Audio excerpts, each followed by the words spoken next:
very quickly on the House floor. If we don't get this done, we're going to have to come back and vote after the floor votes, however long that lasts.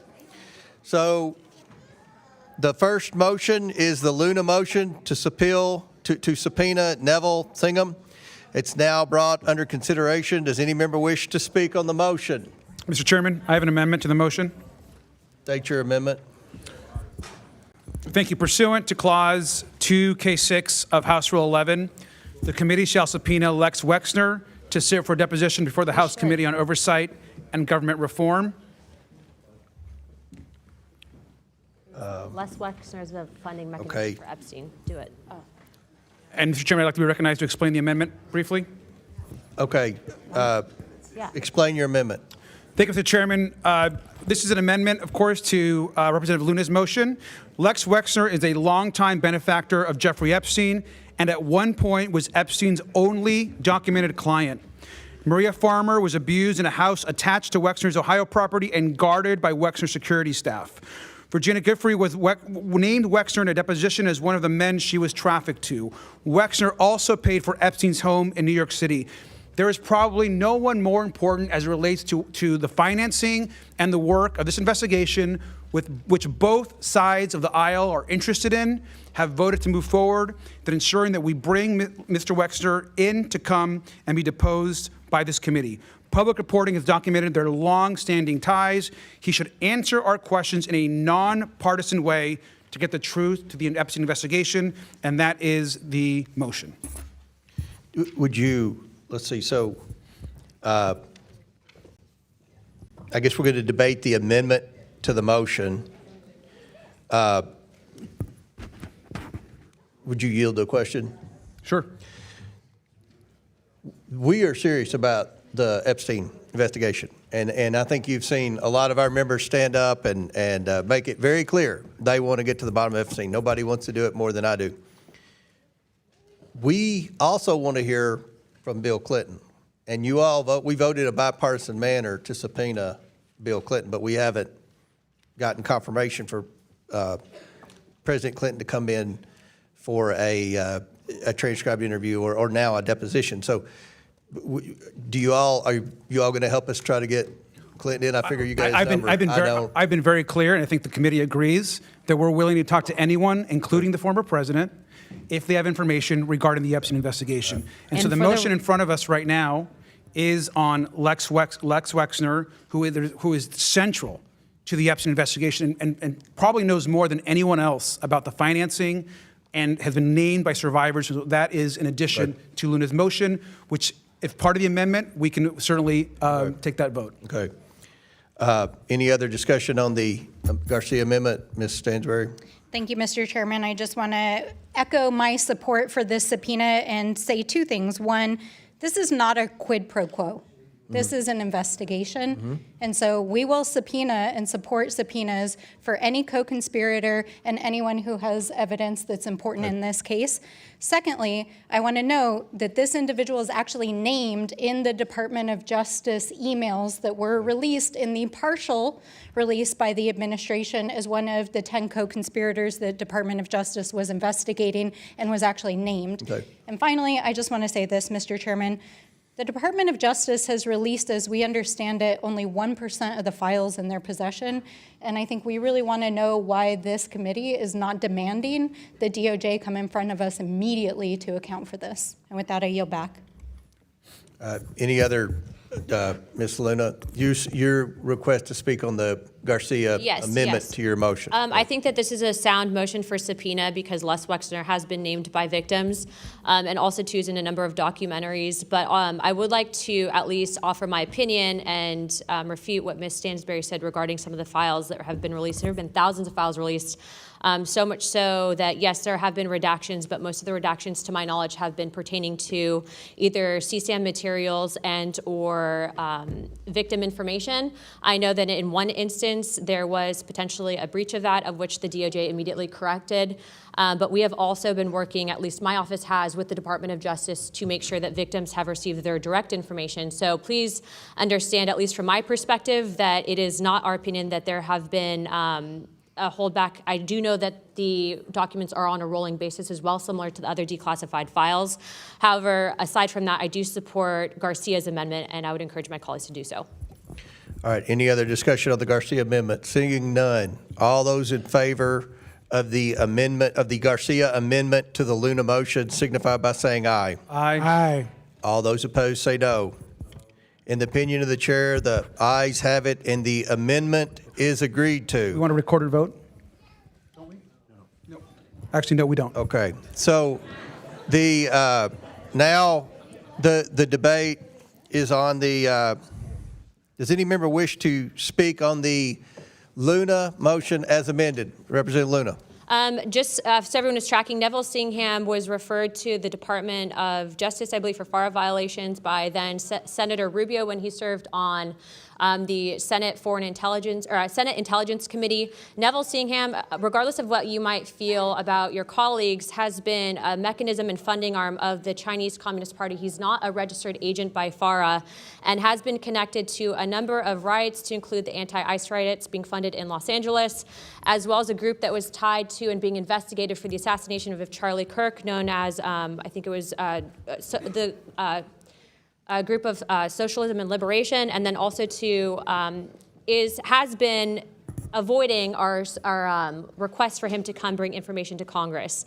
He is definitely someone that is anti-American in ideology, and regardless of where you might stand, even on topics like Israel versus Palestine, is funding certain groups that actually sow discord in this country with no efforts to actually resolve the issues, only to get us to fight one another. So I would encourage you all, at least if you don't politically agree with one another, to at least respect the fact that he is a known foreign agent to China, has not been registered as such, has been made to fund riots, and has been known to be the result of many of our own Americans being targeted with violence. And as a result of that, I do think that he should face subpoena. In the event that he's not subpoenaed, or that he does not answer the subpoena, I will be making a motion for inherent contempt.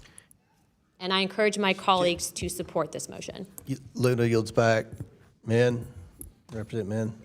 Thank you. Being new to this committee, I guess I'm just curious why this is happening in this hearing, and why we didn't have a chance to review this subpoena with some notice, so that, you know, as much as I want to appreciate what you say and just take it at face value, we're all learning this right now, and it doesn't really give us a lot of time to do our research to determine the validity of your subpoena requests. And so I just really, from a procedural perspective, I'm just curious if this is normal. If I can respond and answer. Yeah, okay.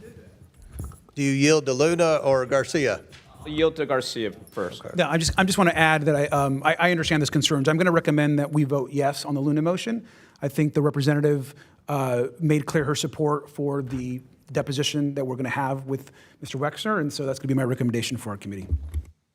And if I could just answer the question. So as part of the rules, if subpoenas are not sent in the traditional fashion through the chairman, individual members can actually make motions where the committee as a whole can vote on it. And so because Neville Singham has been avoiding receipt of our request for him to come in and just give basic information, because he has been known to be funding these groups that are literally causing us to eat each other alive, even sometimes within the House of Representatives, I do think that he needs to answer for that. And so to answer your question, that is why I made the motion today. Any other members wish to speak? Seeing none. All those in favor of the Luna motion as amended by the Garcia amendment signify by saying aye. Aye. All those opposed say no. In the opinion of the chair, the ayes have it, and the motion as amended is agreed to. Next up is the Luna motion number 2 to subpoena Jonathan Greenblatt. Does any member wish to speak on the motion? Ms. Luna. Mr. Chairman, I have an amendment. Okay, wait. Ms. Luna. We'll do your amendment first. Okay. I have an amendment to Representative Luna. Pursuant to Clause 2K6 of House Rule 11, the committee shall subpoena Governor Tate Reeves of Mississippi to testify in a hearing before the House Committee on Oversight and Government Reform.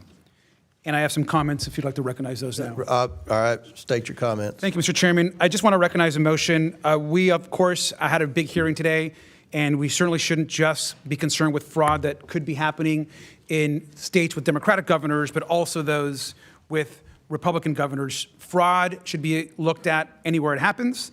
The Wall Street Journal on Monday reported a massive Mississippi welfare scandal Mississippi has seen years of scandals under multiple governors, but we have been silent as a committee.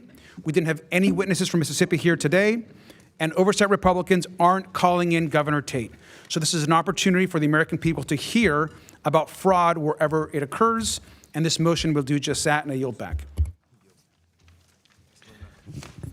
Okay. Now I'll recognize Mr. Luna to speak on the Garcia amendment to your motion number 2.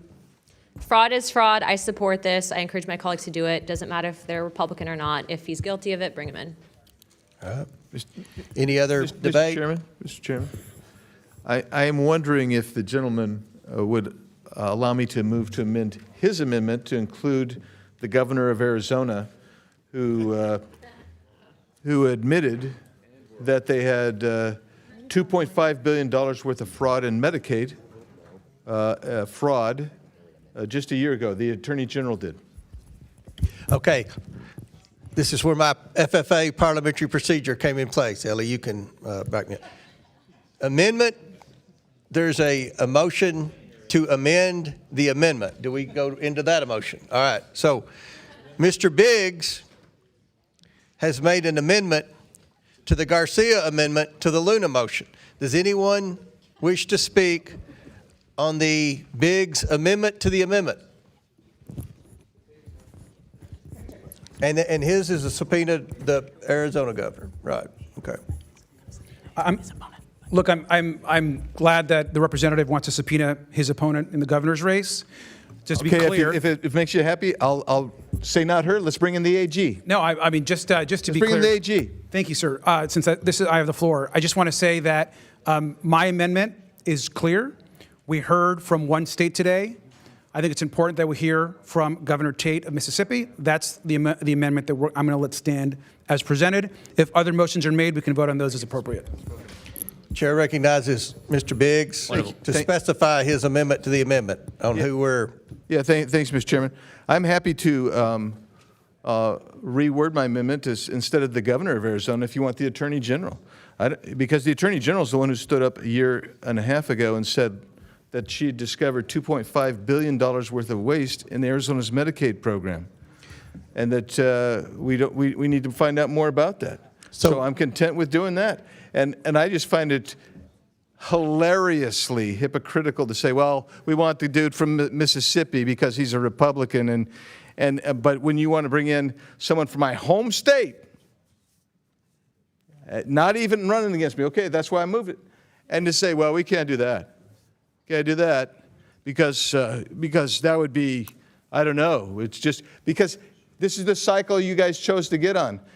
She has admitted, the Attorney General, that there's $2.5 billion worth of waste in the Medicaid program. I submitted that for the record earlier today, and well, let's have at it. Will the gentleman yield? Okay. So the amendment to the amendment is to subpoena the Arizona Attorney General. Does anyone wish to speak on the amendment to the amendment? I'll speak after Ms. Crockett. Mr. Crockett, Ms. Crockett. I just wanted to clarify, because I think the gentleman from Arizona said that this was over a year and a half ago, if I'm correct. Is that correct? Are you asking me to yield? Yeah, I'll yield. Which question? So you said over a year and a half ago? No, it was. I believe it was last summer, about a year ago. Okay, so about a year ago, there was an opportunity for you as a representative, and presumably before you were actually running for office. I think the concern is about using federal dollars to further political aspirations. And as someone who was representing Arizona, there should have been an opportunity for you to do something to try to subpoena. You could have tried to open an investigation. We know that the Republicans are the ones that control this committee and have controlled this committee for some time. So I just wanted to say that I definitely am opposed to this particular portion of I guess it's the amendment to the amendment. Yeah. Chair recognizes Mr. Fallon to speak on the amendment to the amendment. Yeah, I support the amendment to the amendment because, I mean, a lot of us served in the state legislature, as I did for 8 years in the House and Senate in Texas. This is a systemic problem across all states. We're talking about hundreds of billions of dollars of criminals and scumbags stealing money that's not going to where it's intended. So I don't give a rat's nuggets if it's Arizona, Mississippi, wherever. We need to be rooting this stuff out. So I'm fully in support of Mr. Biggs, and I think your efforts are noble. I yield back. I yield to Mr. Biggs. Yeah, I appreciate the gentleman from yielding. I do find it rich to say, oh, you should have subpoenaed this a year ago. Just like you guys could have subpoenaed anybody you wanted to a year ago as well. So let me just add to this by saying our current governor is being investigated. And I don't want to get into that because she is currently being investigated for corruption and abuse. I'm not trying to get into that. What I'm trying to get into is what I thought we'd reach some comity here, that we are going to be going after fraud wherever it sits in these social welfare programs.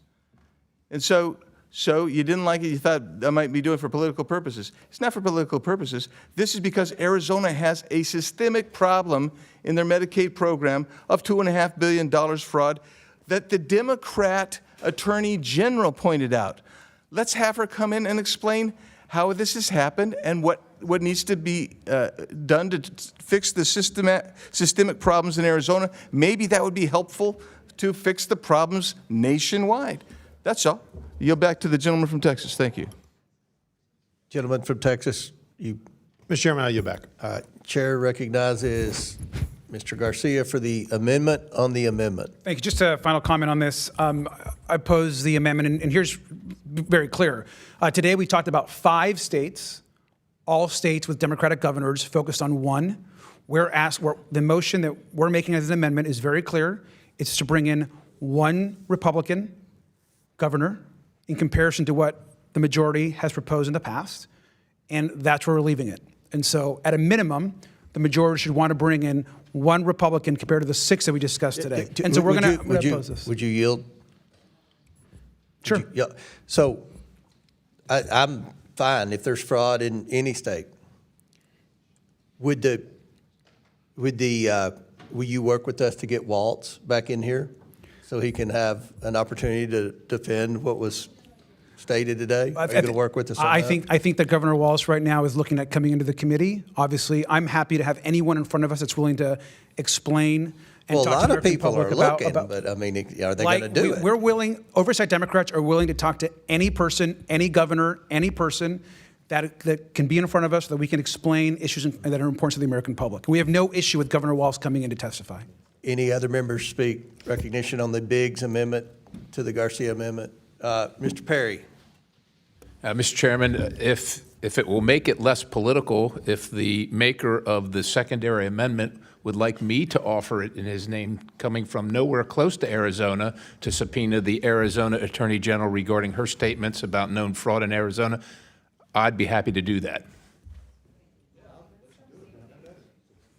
Well, then, since he's willing to do it, we can then. Well, he would have to, Mr. Biggs would have to withdraw his amendment to the amendment. Can we get back to Greenblatt?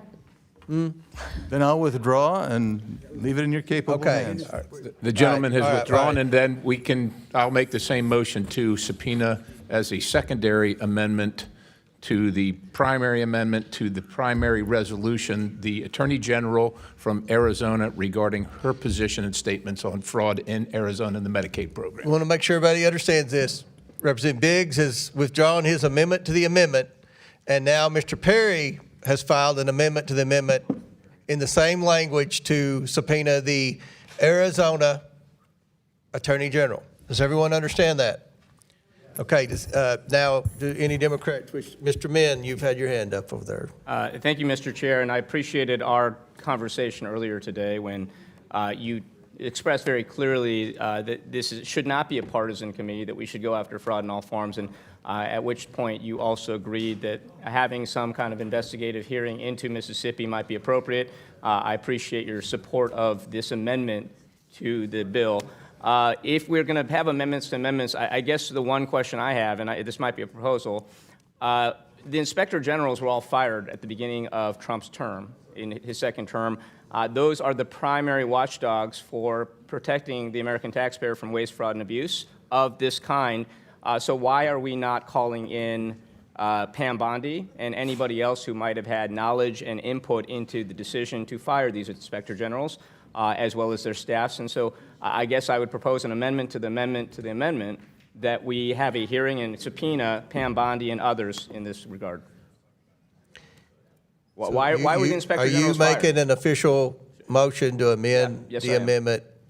And what is your motion? That we subpoena Pam Bondi You are making a motion to subpoena Pam Bondi. around, and anyone else with knowledge around the decisions and input on the decisions to fire and terminate the inspector Okay. generals. Now, I want to remind you, they've called votes, and I have a feeling this is going to keep going on and on and on, but you've made a motion to amend The amendment. amend the Amendment. amendment to the amendment. Yep, sir.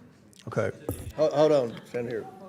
The amendment tree is now. Yeah, you can only do that twice. That's a parliamentary rule. That's how, okay.